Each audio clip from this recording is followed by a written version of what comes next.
আমি এই জায়গাটা অনেক কষ্ট করে বানিয়েছি এবং এই জায়গাটা বানানোর পিছনে আপনাদের অনেক ভূমিকা আছে। বাট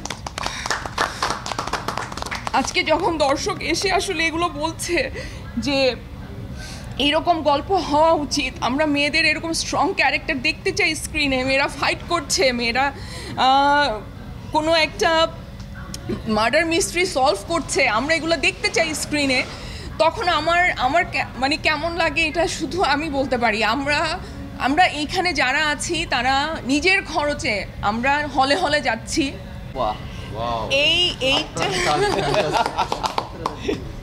এইটা তো আসলে আপনারা সবচাইতে ভালো বলতে পারবেন, কারণ আপনারা রিভিউ নিচ্ছেন, আপনারা দেখছেন দর্শক কিভাবে আসলে আমার ক্যারেক্টারটাকে পছন্দ করছে, ভালোবাসছে, অনুভব করছে। আর আমি যে লীনা হয়ে উঠতে পেরেছি দর্শকের সামনে, এইটার জন্য আমি সানি সারোয়ার ভাইয়ের কাছে গ্রেটফুল, কারণ উনি আমাকে চরিত্রটা দিয়েছে এবং আমাকে সেই সাপোর্টটা দিয়েছে যাতে আমি লীনা হয়ে উঠতে পারি। আর আমি গ্রেটফুল আমার কো অ্যাক্টরদের কাছে, আমার অসম্ভব ভালো একটা টিম, স্পেশালি আমার যারা কো অ্যাক্টর আছেন তারা এত ভালো অভিনেতা অভিনেত্রী যে তাদের সাথে কাজটা করতে আমি এত কমফোর্টেবল ছিলাম যে আমার লীনা হয়ে উঠতে খুব বেশি বেগ পেতে হয়নি। সো আমি সবার কাছে কৃতজ্ঞ যে দর্শক আসলে লীনাকে লীনা হিসেবে মেনে নিয়েছে, লীনাকে অনুভব করছে, লীনাকে ভালোবাসছে, লীনার মতো শক্তিশালী হতে চাচ্ছে মেয়েরা। এইটা আমার খুব ভালো লেগেছে এবং কালকে একটা কমেন্ট আমার খুব আমাকে ভালো লাগা দিয়েছে। একটা ছেলে, ইয়াং একটা ছেলে আসছে, এই কমেন্টটা আমি জানি না কেউ এই রিভিউতে নিয়েছে কিনা। সে বলছে যে নায়ক ছাড়াও যে একটা ফিল্ম হতে পারে, এই ফিল্মটা দেখে আসলে এই ফিল্মটা প্রমাণ করেছে। তো আমি বলছি না যে নায়ক থাকা খারাপ কথা, আমি বলছি যে নায়ক ছাড়াও ফিল্ম হতে পারে, শুধু গল্পের উপরে ফিল্ম হতে পারে, শুধু একটা নারীকে নিয়ে গল্প হতে পারে, সিনেমা হতে পারে, নারী প্রধান চরিত্র হয়েও সিনেমা হতে পারে। সো আপনারা যারা ডিরেক্টর আছেন, প্রডিউসার আছেন, বাংলাদেশের অডিয়েন্স কিন্তু রেডি।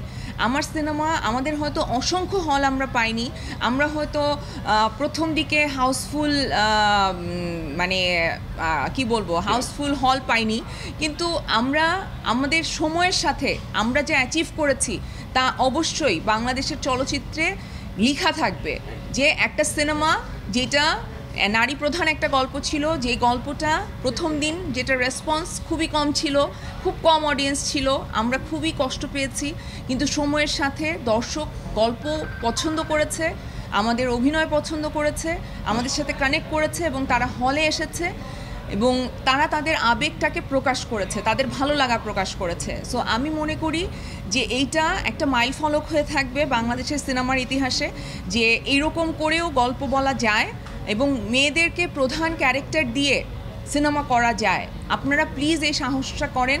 আমাদের সমাজ পরিবর্তনে আমাদের মিডিয়ার ভূমিকা কিন্তু অনেক, এইটা আপনারা প্লিজ একটু মাথায় নেন। এটা আমি অনেক দিন ধরে বলে আসছি, অনেকভাবে বলে আসছি, আমি হয়তো বিভিন্ন সভা সেমিনারে বলে আসছি যে আমাদের এই ধরনের উদ্যোগ নিতে হবে, যে আমাদের সিনেমাগুলোকে নারী প্রধান গল্পে প্রায়োরিটি দিতে হবে, আমাদের বিজ্ঞাপন যখন বানানো হবে তখন সেখানে আসলে জেন্ডার সেন্সিটিভিটি মানে দিকগুলো আমাদের দেখতে হবে, আমাদের নাটকগুলোতে জেন্ডার সেন্সিটিভিটি দেখতে হবে, কিন্তু আমি হয়তো কাজ দিয়ে প্রকাশ করতে পারছিলাম না। সো সানি সারোয়ার ভাইয়ের কাছে আমি গ্রেটফুল যে আমি এমন একটা কাজ করতে পেরেছি যেটার মাধ্যমে আমি এই সমাজকে বোঝাতে চেয়েছি যে আসলে এই পরিবর্তনগুলো খুব দরকার, এবং যারা এইটা বলে আসলে এই ধরনের সিনেমা বানান না যে অডিয়েন্স রেডি না, তাদের জন্য এই সিনেমার যে আমাদের যে গ্রোথটা, এইটা প্লিজ একটু খেয়াল করবেন।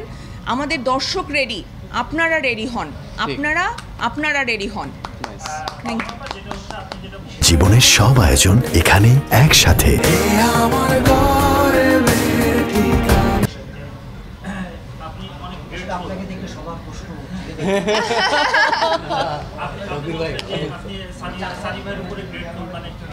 আমি যতদূর জানি যে গল্পটা সানি ভাই নিজের একটা কেস লিখে নেয় এবং সেটা সলভনেসটা সানি ভাই নিজে করেছে এবং চাইলেই সানি ভাই এখানে একটা পুরুষ নিতে পারে।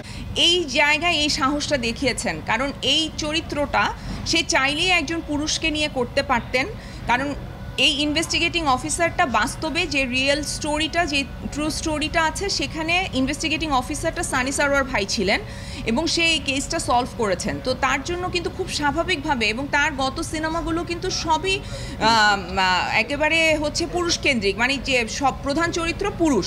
সো এইটাও একেবারে কিন্তু রেডি স্ক্রিপ্ট একটা পুরুষের জন্য, কিন্তু তার নিজের সমাজের প্রতি দায়িত্ববোধ থেকে আমি বলবো, মানে আমি যেটা অবজার্ভ করেছি, এটা সানি সারোয়ার ভাইয়ের প্রশ্নের উত্তর না, এটা আমার অবজারভেশন। আমি বলছি যে আমার মনে হয়েছে ভাইয়া তার সোসাইটির প্রতি একটা দায়বদ্ধতা থেকে সে মনে করেছে যে আমাদের, এবং ভাইয়া বারবার বলেছেন যে আমাদের বিভিন্ন বাহিনীতে, পুলিশে, নৌবাহিনী, সেনাবাহিনী এবং বিমান বাহিনী, সব বাহিনীতে কিন্তু প্রচুর লেডি অফিসার আছেন যারা উচ্চ পদস্থ কর্মকর্তা, এবং তাদেরকে আমরা কিন্তু স্ক্রিনে আমরা তাদের কোনো রিপ্রেজেন্টেশন দেখি না। আমরা যখনই কোনো হাই অফিসিয়াল দেখি তখন দেখা যায় সেখানে একজন পুরুষ ক্যারেক্টার থাকে, একটা হাই অফিসিয়াল কিন্তু মেয়েও হয়, হ্যাঁ, কিন্তু এটা কিন্তু আমরা দেখাই না সিনেমাতে, হয়তো ইন্টেনশনালি করি না, বাট ইন্টেনশনালি যদি আমরা একটা মেয়েকে দেখাই তাহলে কিন্তু এটা একটা অনেক বড় ইম্প্যাক্ট পড়ে, যেটা সানি সারোয়ার ভাই হয়তো করতে চেয়েছেন, আমার কাছে এটা মনে হয়েছে।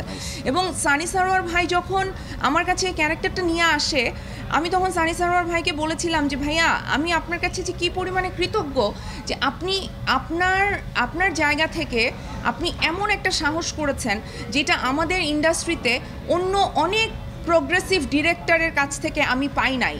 আমি অনেকবার বলেছি তোমরা সাহস করো, তোমরা সিনেমা বানাও। আমি বলছি যে দর্শক রেডি, চলো আমরা করে দেখি, কেন করছো না?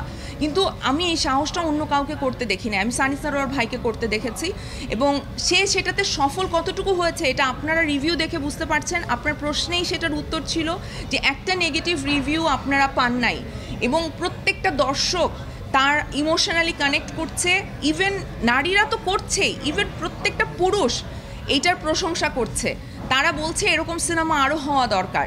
সো আমি মনে করি একটা সমাজ এগিয়ে যাওয়ার জন্য নারী পুরুষকে পাশাপাশি হাঁটতে হবে, এবং আমাদের সিনেমাটা আমাদের অডিয়েন্সকে এই জায়গায় আনতে পেরেছে। আমি ব্যক্তিগতভাবে আমি অনেক খুশি, বিকজ আমার কাছে মনে হয়েছে যে আমি যেই উদ্দেশ্য নিয়ে এই কাজটা করেছিলাম সেটা কিছুটা হলেও সফল হয়েছে। আজকে যখন একটা সিনেমা নিয়ে নিউজ হয়, যখন হেডলাইনে 3টা ছেলের পাশে বাঁধনের সিনেমা বলে আলাদা নাম আসে, তখন সেটা আমার জন্য কতটা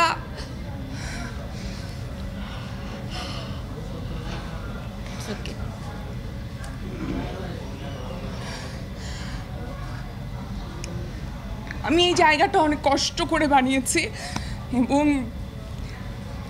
এই জায়গাটা বানানোর পিছনে আপনাদের অনেক ভূমিকা আছে। বাট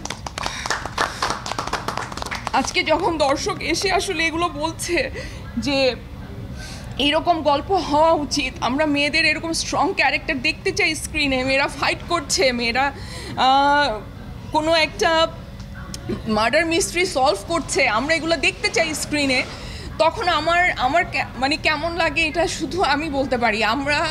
আমরা এইখানে যারা আছি তারা নিজের খরচে আমরা হলে হলে যাচ্ছি, আমরা মানুষের সাথে ইন্টারঅ্যাক্ট করছি, শুধুমাত্র এই যে ভালো লাগাটা, এই যে শান্তিটা, এটা নেয়ার জন্য। আমরা সারা দিন বাইরে থাকি, মানে আমি প্রত্যেকটা হলে প্রত্যেক দিন যাই, কারণ আমার কাছে মনে হয় যে আমি হয়তো কোটি কোটি টাকা দিয়েও আমি এই আনন্দ, এই ভালোবাসা আমি পাবো না। সো আমি আপনাদের কাছে গ্রেটফুল, আমি আমার দর্শকের কাছে গ্রেটফুল, এবং যারা দেখেন নাই তারা প্লিজ এশা মার্ডার দেখেন, আমাদের ফিল্মটাকে আপনারা সাপোর্ট করেন। আপনাদের একটু সাপোর্টে আমাদের ইন্ডাস্ট্রি অনেক চেঞ্জ হয়ে যেতে পারে, এবং আমাদের ইন্ডাস্ট্রি চেঞ্জ হলে এটার একটা ইম্প্যাক্ট সোসাইটির উপর পড়বে। সো প্লিজ আপনারা আমাদের সিনেমাটা দেখেন এবং আমাদের সাথে থাকেন। Thank you.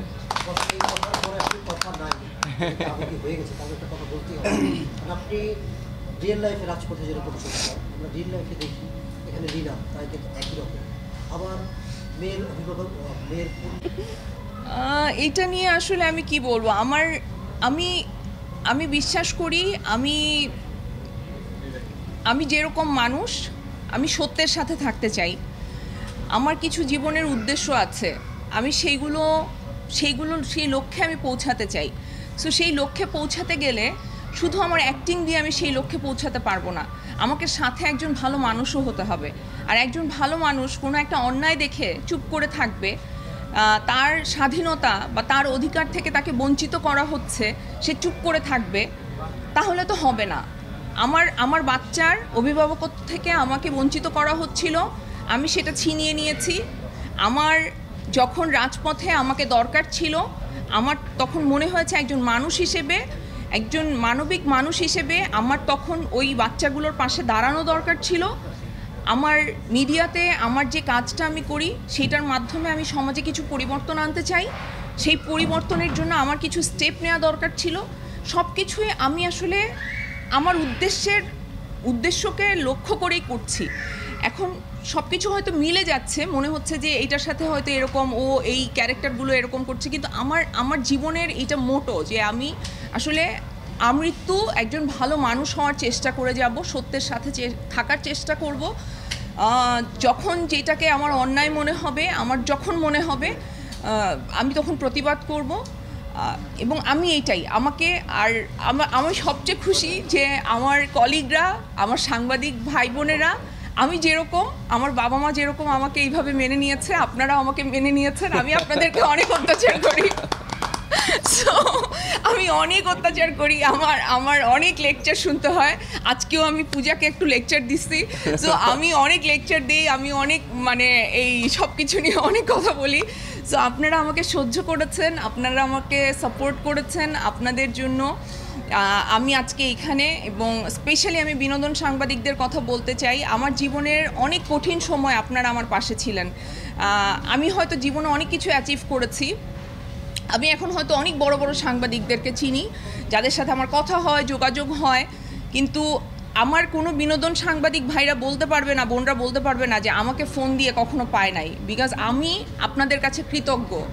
আমার খারাপ সময় যারা আমার পাশে ছিল, আমি সেই কৃতজ্ঞতা বোধটা আমার মধ্যে আছে এবং থাকবে আজীবন। Thank you very much. Thank you.